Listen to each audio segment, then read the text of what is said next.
Bienvenidos, nos encontramos nada más y nada menos que en Louisville, Kentucky, el lugar que en 1942, para ser precisos, el 17 de enero de 1942, vio nacer a Mohamed Ali. Y esta es la casa, la primera casa, la casa que vio nacer el sueño, la casa que vio nacer a la leyenda. Alguien ha venido aquí pues a pintar una especie de ofrenda, porque con estos crayones de colores, cuando llegamos nosotros ya no estaba el autor de esto, pero pintaron en la acera de la casa este arco iris y un elmo por ahí, le pusieron la fecha de 1942, le pusieron un short de boxeo, algún osito por aquí, Save the World, pusieron ahí una frase, salven al mundo, Love, Shoot for the Stars, Happiness, felicidad y amor. Esta es la casa que vio nacer a Mohamed Ali. Estamos aquí. Es una casa que fue adquirida por un inversionista de Las Vegas, Nevada, hace algún tiempo, por lo que logramos leer. Es una casa bastante deteriorada y aparentemente el municipio y el gobierno del estado de Kentucky pues se han dado a la tarea de tratar de remodelarla. Seguramente construirán alguna especie de museo en este lugar que es concurrido, pero no tan concurrido como pensamos que sería, puesto que es la casa pues de una de las leyendas más grandes no solamente del deporte, sino de la historia universal en sí. Es una casa que sí está bastante deteriorada, evidentemente, pues es una casa muy vieja. A ver si puedes ver algo para adentro. Es una casa muy pequeña, de estas casas norteamericanas que están construidas de piezas de madera y de materiales muy endebles, las casas que vemos que de pronto se llevan los tornados. Realmente no tenemos permiso de estar aquí, nos estamos pasando, pero nos llama mucho la atención ver cuál era la condición de vida de Mohamed Ali. Estos eran sus vecinos, hemos tocado algunas puertas, sin embargo, pues es una tarde bastante fría, la gente no está muy acostumbrada a que vengan y le toquen la puerta. Es un suburbio bastante humilde aquí en Louisville, Kentucky. Una ciudad bastante bonita por lo que hemos visto, donde se respira mucha tranquilidad, mucha paz, pero este no es precisamente uno de los mejores barrios para estar, puesto que en cuanto oscurece se pone un poquito peligroso. Esta es la casa de Mohamed Ali, aquí creció. Seguramente en este patio trasero pues vivió algunos de sus momentos más felices. 1942, 17 de enero de 1942, Louisville, Kentucky. Después de 73 años casi, la casa del boxeo tuvo la oportunidad de estar aquí. La verdad es que estamos muy agradecidos por esta oportunidad. Así es, puertas pequeñas, 100 metros cuadrados quizá. Muy poco, el patio trasero es bastante amplio, eso sí. Pues bien, amigos de la Casa del Boxeo, hemos estado haciendo un recorrido por una parte de la vida, no podemos verlo todo, venimos algunos días, solamente un par de días, y desde aquí queremos presentarles un poco lo que sucedió anoche. Tuvimos la posibilidad de conocer a grandes personalidades. Desde aquí, desde la casa de Mohamed Ali, comenzamos la Casa del Boxeo.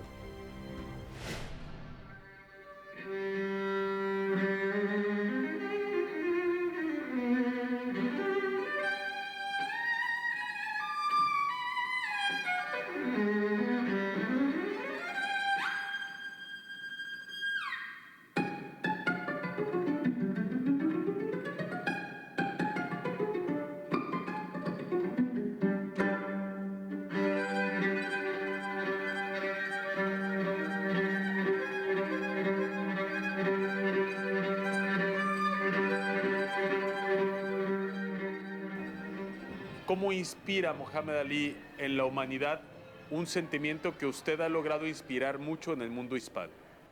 Uf, lo que representa en la humanidad Mohamed Ali habla totalmente a todas las culturas, no nomás a la cultura africana. habla sobre lo que nosotros somos de humanidad y he podido entenderlo y lo he usado. Yo cuando me puse de entender quién era Muhammad Ali en 1960, yo tenía 14 años y yo comencé a verlo, comencé a entenderlo y cuando hizo las cosas que hizo, dije yo, wow, esta persona de veras está viviendo la vida como él lo ve, no como la gente del mundo quiere verla. Dije yo, wow, uno puede vivir así. Y siendo latino yo dije yo voy a ser latino. Como él es africano, yo voy a ser latino. Y de ahí me puse. Y de este momento al fines de mis días yo soy 100% mexicano. No saben el gusto que tengo, especialmente ustedes que me están entendiendo ahorita. Levanten la mano con orgullo, por favor. Todos ustedes. Bueno, somos bastantes, ¿eh? Especialmente con los niños. For those of you that are Spanish impaired, we're here to unite. We're here to try to understand ourselves at the highest level. What level is that? Just look inside. Look inside yourself. I am so emotional right now. The music took me over the top. I was totally not prepared to get that kind of a blast and just feel my goosebumps come up and totally get blown away because we are watching mastery at the highest level. And I got to tell you, I want to thank all of you for being here. Every single one of you. It's only sad that we couldn't do this to all of Louisville because you guys deserve it. This community is unbelievable. I'm exposed to this. I'm a Kentucky colonel, so I've been exposed to Louisville, but not in this manner, not with this kind of understanding of who we are as people, and the real, true understanding of all of us being one. Unity has been defined by Don today, and it really has been magnified by the commitment of the Roosevelts. I mean, what a family. And meeting Juliana has been an incredible experience. All I can tell you is we're here and we have the opportunity of doing something very, very, very special. We get to do something that hasn't been done to her ever before. We get to actually say, happy birthday to Miss Shabazz, whose next week is her birthday and which is the most advanced birthday, happy birthday ever. Let's hear it for her. Happy birthday! You try to hide it from us. It is great to know someone so close to a great personality on humanity, which is Malcolm X. Talk a little bit about your father. Well, I don't know where to begin in a small phrase about my dad, but I'm born first. There are 6 of us, and I had the opportunity to be around him in a way that is immeasurable because it stays with me now, even though he's gone. The friendship, my dad was an accessible father. You know, you had no secrets, you could share anything. He taught in a way that made you think he was sharing the learning. ¿Me entiendes? Yeah. You know, so it wasn't like this. You know, it was always like we were buddies. Like, yeah, we were friends, that we were doing it together. The wisdom was, he regarded my wisdom as a young person. He would ask me my opinion. So he was my best friend, my first friend. And as we prepare for the 50th memorial of his assassination, I'm heartbroken. Yeah. But he was very close to Mr. Muhammad Ali. Yes, And he was his big brother. My Yes. dad was Muhammad Ali's big brother. Most people think that the photograph of my father, which is young forever, makes him the same age as Ali, possibly. But they were 16 years apart, so he was a big brother. And then I inherited Ali as a big brother myself. You know, we're very close. And what united them was their authentic honesty and their compassion. And it had nothing to do with the things people usually assume. It was just the evolution of men growing and having a sense of themselves in a way that was not discussed in the 60s, to care openly about all kinds of people, to want to leave your neighborhood and go abroad, and you suddenly feel some kind of oneness with people whose language you don't know, but you could feel like you're brothers or of some kind. So from what I understand, that the spiritual guidance that my father gave and the unconditional support, as the same way he was as a father, he was as a friend. You know, you could share anything with him without judgment.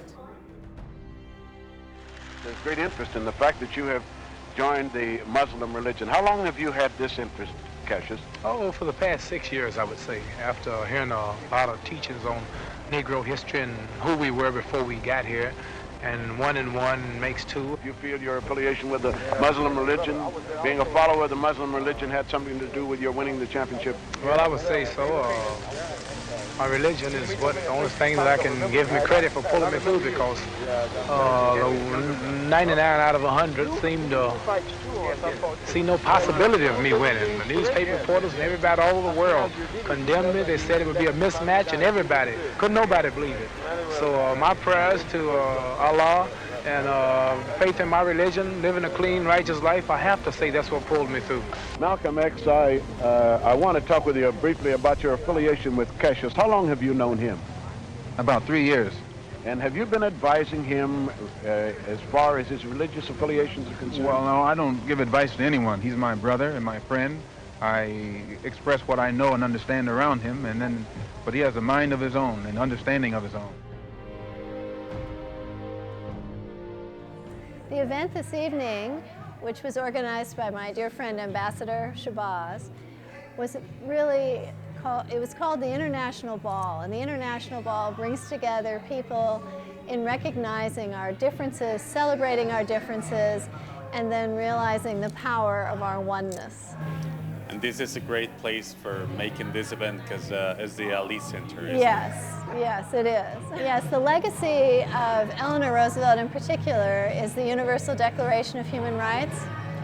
But the interesting things and similarities, actually, even though they're so disparate, Eleanor Roosevelt and Muhammad Ali, you know, an African American, a black man boxer, and a white woman, much older, from completely different cultures, but they both were citizens of the world. In fact, one of the things I'm most proud of is that Eleanor Roosevelt was considered a woman of the world, a global traveler, and Ali became that as well.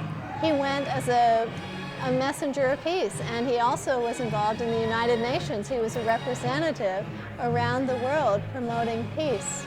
Both Eleanor Roosevelt and Muhammad Ali were definitely advanced and equally as outspoken in their own way about what they believed. Even though Eleanor Roosevelt spoke as a woman, she was very strong in her convictions, and strong in her convictions that we were all entitled to the same quality of life, the same protections of life, and we were all entitled to live in a world where we were safe, and where we were able to be fed, and where we could have a job, and where we could have education, and where children did not have to be afraid. And Ali grew and matured into this amazing man who traveled all over the world and spoke about those same values. And the values that inspired him, you know, the discipline of his work, the commitment to his work, all came together in his commitment and his perseverance for justice in the world. And I find that it's a really wonderful thing, and it speaks definitely to the oneness of our society, that two people who come from such different places and did different things are connected in their goals and in what they believed in and what their passion was and what their heart spoke.